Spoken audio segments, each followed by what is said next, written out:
Salut, chers compatriotes, chers panafricanistes, chers activistes du net, chers activistes pour la cause africaine et chers blogueurs, youtubeurs. Je vous salue tous, c'est le Banen de Yingui.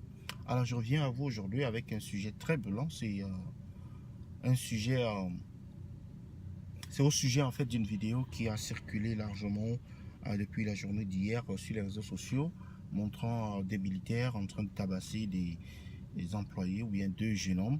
On aurait dit ces deux jeunes hommes travaillaient pour la compagnie Saint-Luche, qui est une boulangerie, je crois.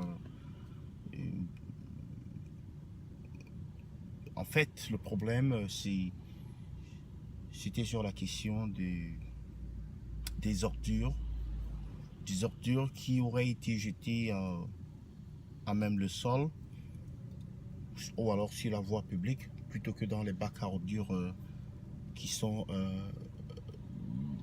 l'endroit approprié pour ce genre de besoin.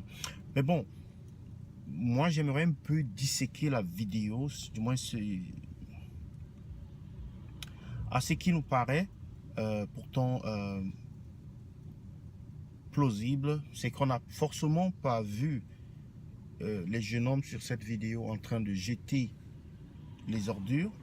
Cela s'est sûrement passé avant que le filmage ne commence.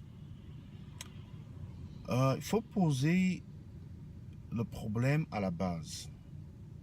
Il se pourrait donc dans ce cas précis que Isakam ait des problèmes en ce moment pour n'est-ce pas, conduire leur mission à bon port, c'est-à-dire le ramassage des ordures dans toute la ville. Alors, l'État aurait une dette, ce qui fait partie de la dette intérieure, d'environ 7 milliards, on a dit, vis-à-vis de Isakam. Alors, ce problème de ramassage d'ordures, ou bien ce problème d'ordures qui traîne partout dans les rues, a principalement trois causes. La première, c'est l'incivisme des citoyens. La deuxième, c'est la compagnie de ramassage des ordures qui ne le fait pas assez souvent. Et la troisième, c'est l'État qui faillit, comme toujours, à ses responsabilités. Maintenant, je ne sais pas trop ce que ces trois militaires faisaient là, à cet endroit-là. Ce serait un peu ridicule de penser que des militaires vont se placer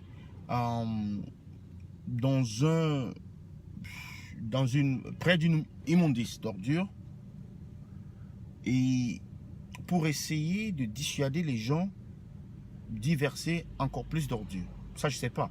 C'est pas ce que ces militaires faisaient là. Où ils étaient de passage, peut-être. C'est possible.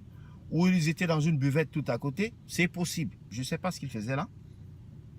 Mais il faut noter que chaque citoyen a le droit de revendiquer. Chaque citoyen a le droit de dire cet acte que vous êtes en train de commettre, est contre la loi, est mauvais, est contre la morale.